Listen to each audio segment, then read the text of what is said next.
Assalamualaikum warahmatullahi wabarakatuh. Bismillah, alhamdulillah, wassalatu wassalamu ala rasulillah, wa ala alihi wa sahbihi wa mawallah. Allahumma sholli ala Sayyidina Muhammad wa ala ali Sayyidina Muhammad. Saudaraku sekalian, dimanapun kita berada, semoga kita semua selalu diberikan keberkahan oleh Allah Subhanahu wa Ta'ala, diberikan kesehatan baik jasmani maupun rohani, dimurahkan rezeki kita, dimudahkan segala urusan kita, dijauhkan dari penyakit, musibah, dan seluruh mara bahaya. Dimanapun dan kapanpun kita berada, selalu diberikan keberuntungan dan anugerah dari Allah Subhanahu wa Ta'ala. Saudaraku sekalian, saat ini kita sering disuguhkan dengan cerita-cerita aneh atau cerita-cerita yang berbau khurafat, berbau halusinasi, seperti cerita kesaktian oknum habaib misalkan, atau orang-orang tertentu yang dianggap sebagai wali oleh sebagian orang. Dan yang paling lucu adalah klaim wali dan karomah ini muncul berdasarkan asumsi atau hanya dugaan seseorang. Lalu asumsi itu disebarkan di masyarakat dan diamini atau diiyakan oleh masyarakat tersebut, sehingga cerita itu menjadi populer, menjadi masyhur di kalangan masyarakat dari hasil asumsi yang telah disebarkan. Dengan begitu, cerita tentang status kewalian seseorang sekaligus cerita tentang karomah yang dimilikinya seolah-olah sudah mendapatkan sertifikat yang diakui bersama, sudah mendapatkan legitimasi dari masyarakat. Lalu muncul pertanyaan, apakah setiap orang yang memiliki sikap nyeleneh, memiliki sikap aneh, bisa dikatakan sebagai wali? Misalnya, ada seseorang yang tidak pernah mandi, kemudian tidak pernah sholat, bahkan sikapnya lebih cenderung sebagai ODGJ atau orang yang sedang terkena gangguan jiwa. Apakah itu bisa disebut sebagai tanda kewalian seseorang? Lalu juga kita sering menjumpai seseorang yang misalnya menebak sesuatu kemudian tepat atau akurat. Apakah kemampuan seperti ini bisa kita katakan sebagai karomah bagi seseorang tersebut? Atau hanya faktor kebetulan? Atau sebetulnya itu hanyalah bersifat sunatullah atau alami? Sama sekali tidak berbau mistik atau tidak berbau metafisik. Saudaraku sekalian, perlu kita ketahui pengertian wali terlebih dahulu, sehingga kita tidak salah paham ketika kita menjumpai seseorang yang memiliki kelebihan khusus, mungkin berbeda dari orang pada umumnya, kemudian kita katakan wali. Maka harus kita telisik terlebih dahulu, apa sih sebetulnya wali itu? Kata wali, jika kita melihat dari sisi bahasa, berasal dari kata al-wilayah, yang berarti pertolongan. Dan jika kita lihat dari sudut kata lain, wali juga berarti al-qorib, yaitu dekat. Sedangkan dari makna istilah, banyak ulama yang memberikan definisi atau pengertian. Di antaranya adalah Imam Ibnu Katsir, salah seorang tokoh tafsir Al-Quran yang terkemuka. Beliau berkata dalam tafsirnya, yaitu setiap orang yang beriman dan bertakwa kepada Allah Subhanahu wa Ta'ala, maka dia adalah wali. Sedangkan menurut Al-Hafidz Ibnu Hajar, wali adalah orang yang mengenal Allah, selalu taat kepada Allah dengan penuh keikhlasan dalam beribadah kepadanya. Ini pendapat Ibnu Hajar Al-Asqalani. Nah, ini dijelaskan dalam kitab Fathul Bari halaman 342. Dan sebenarnya masih banyak pengertian wali yang dipaparkan oleh para ulama. Namun, dari sekian banyak definisi atau pengertian wali Allah, tidak ada satupun ulama yang mensyaratkan bahwa seseorang yang berhak menjadi wali Allah adalah mereka yang mendapatkan keramat atau keajaiban-keajaiban. Saudaraku sekalian, pembahasan tentang karomah kewalian memang harus kita tempatkan di posisi yang tepat, karena banyak masyarakat awam yang salah paham terkait dengan wali yang diharuskan memiliki keajaiban-keajaiban atau hal-hal di luar kebiasaan yang biasa kita kenal dengan istilah khawariqul 'adah.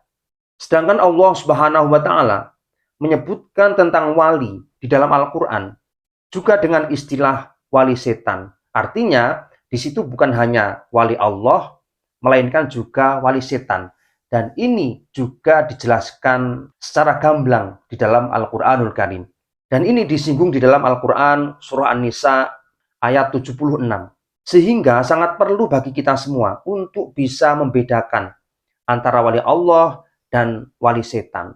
Lalu bagaimana cara membedakan antara keduanya, yakni wali Allah yang sesungguhnya dengan wali setan?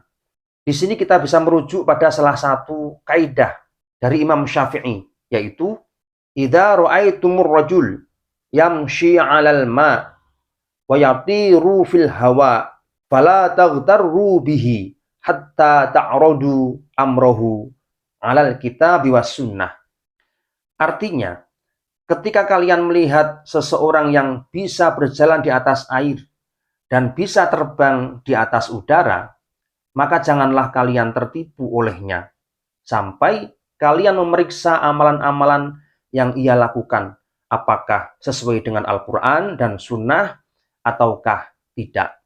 Nah, ini dijelaskan dalam kitab Tafsir Ibnu Katsir, juz 1 halaman 233. Nah, ketika kita menjumpai siapapun yang tidak peduli dengan syariat, maka itu dipastikan dia adalah wali setan, bukan wali Allah yang sesungguhnya. Saudaraku sekalian, keanehan-keanehan atau keajaiban-keajaiban apapun bentuknya, sangat mungkin terjadi atau mungkin dialami oleh seorang wali. Akan tetapi, semua itu terjadi bukan keinginan sendiri, melainkan murni dari pertolongan Allah Subhanahu wa taala. Artinya, yang berkehendak adalah Allah langsung, bukan karena keinginan seseorang tersebut. Kita bisa mengambil contoh karomah yang dimiliki oleh Sayyidina Ali karamallahu wajhah dalam perang Khaybar. Beliau mengangkat pintu benteng Khaybar Yahudi yang begitu besar, yang memiliki berat puluhan ton. Lalu Sayyidina Ali mengangkatnya dengan mudah dan kuat. Lalu, beliau melemparkannya tanpa kesulitan. Dan ketika beliau mengangkatnya untuk kedua kali, beliau tidak lagi memiliki kekuatan atau tidak lagi memiliki kemampuan. Ini menunjukkan bahwa kekuatan itu muncul bukan karena kehendak dari Sayyidina Ali karamallahu wajhah, melainkan langsung dari Allah Subhanahu wa taala secara spontan, secara tiba-tiba. Berbeda dengan keajaiban-keajaiban yang dimiliki oleh wali setan, yaitu bisa dipertontonkan dan diolah melalui cara-cara tertentu, sehingga bisa dilakukan dengan berulang kali. Saudaraku sekalian, ada pemahaman tentang posisi wali Allah yang dianggap bebas dari syariat, sehingga banyak dari masyarakat awam memaklumi jika menjumpai salah seorang yang diyakininya sebagai wali, lalu tidak menjalankan syariat, misalnya sholat, puasa, haji, kemudian tidak menutup aurat di depan umum, kemudian mencuri, minum minuman keras atau minuman khamr, dan sebagainya. Dan ini semua dianggap sebagai sebuah kewajaran. Nah, apakah pemahaman seperti ini atau keyakinan seperti ini dibenarkan? Saudaraku sekalian, kita bisa merujuk pada apa yang disampaikan oleh Syekh Muhammad At-Tamimi dalam risalah beliau yang berjudul Al-Usul As-Sittah yang membahas tentang ini, yaitu wali-wali Allah yang sejati berbeda jauh dengan wali setan. Wali Allah selalu mempresisikan atau mensejajarkan segala perilaku dan ucapannya dengan syariat, sehingga semuanya harus sejalan dengan apa yang telah diajarkan oleh Rasulullah Shallallahu Alaihi Wasallam. Berbeda dengan wali setan yang cenderung lebih menganggap sepele dengan syariat, sehingga perilakunya tidak jauh beda dengan para penjahat yang terselubung. Seolah-olah mereka adalah orang-orang suci, orang-orang yang ahli agama, orang yang mengamalkan agama, tapi sebetulnya tidak.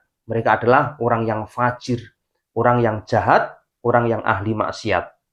Dan wali setan inilah bagian dari golongan orang-orang yang sesat dan menyesatkan. Kenapa? Karena dia sendiri salah dalam perilakunya, kemudian dia diikuti oleh orang lain, lalu orang lain mengikuti kesalahannya, sehingga dia terjerumus dalam kesesatan dan menyesatkan. Sehingga dosanya kuadrat, dosanya itu double.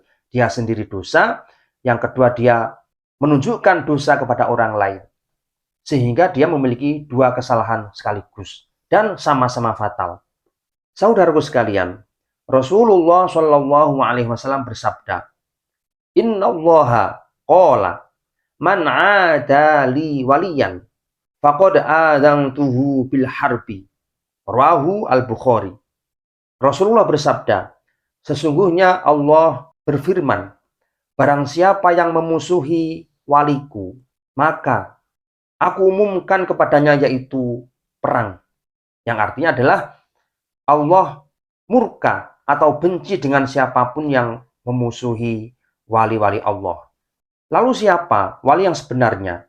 Mengingat banyak klaim tentang kewalian tanpa memiliki ukuran yang jelas, tanpa memiliki barometer yang jelas. Bisa kita katakan wali itu sebetulnya ukurannya seperti apa, batasannya seperti apa. Maka yang kita gunakan adalah ukuran syariat. Sebagaimana disinggung oleh Imam Syafi'i rahimahullah yang berbunyi, illam yakun al-fuqaha'u al-amiluna awliya Allahi falaysa lillahi waliyun.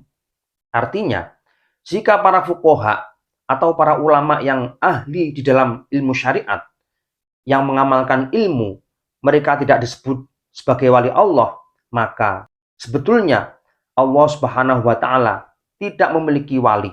Ini dijelaskan dalam manaqib Imam Syafi'i rahimahullah.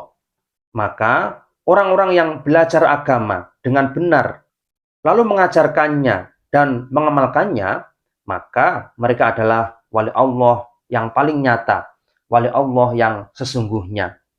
Lalu bagaimana dengan orang-orang yang nyeleneh, orang-orang yang aneh? Bahkan pada kenyataannya dia adalah orang-orang yang tergolong ODGJ atau orang dengan gangguan jiwa. Apakah mereka bisa kita katakan sebagai wali majdub sebagaimana yang populer saat ini yang disebarluaskan di masyarakat, ataukah kita golongkan sebagai orang-orang yang memang butuh perhatian khusus dalam arti butuh perhatian terapi untuk gangguan mental yang ia alami?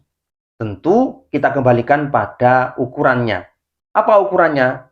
Yaitu al-mi'yar asy-syar'i. Tiada lain dan tiada bukan adalah ukuran syariat. Jika dia patuh dengan syariat secara hukum lahir, dia menjalankan sholat 5 waktu, dia menjalankan puasa Ramadan, dia menjalankan haji, kemudian menutup aurat, tidak telanjang di muka umum, kemudian tidak melakukan jahar atau terang-terangan maksiat di muka umum, kemudian memiliki sifat wira'i, maka bisa kita golongkan sebagai bagian dari wali Allah Subhanahu wa taala. Tentunya ini hanya sebatas husnudzon atau prasangka baik kita terhadap orang tersebut. Mengenai kebenarannya, semuanya kita kembalikan kepada Allah Subhanahu wa taala. Namun jika nyata-nyata akalnya berubah, maka dia bagian dari orang-orang yang harus kita obati, harus kita perhatikan secara fisik dan mental. Tentunya dengan kasih sayang kita semua. Dan bukan malah kita sanjung-sanjung sebagai wali Allah karena memiliki sifat yang aneh, sifat yang nyeleneh. Sehingga kita tidak keliru, tidak salah dalam memposisikan atau menempatkan seseorang tersebut. Jadi berkaitan dengan wali Allah dan orang-orang yang sedang membutuhkan perhatian khusus dalam hal mental, penjelasannya seperti itu. Sekian, wallahu a'lam bishawab. Assalamualaikum warahmatullahi wabarakatuh.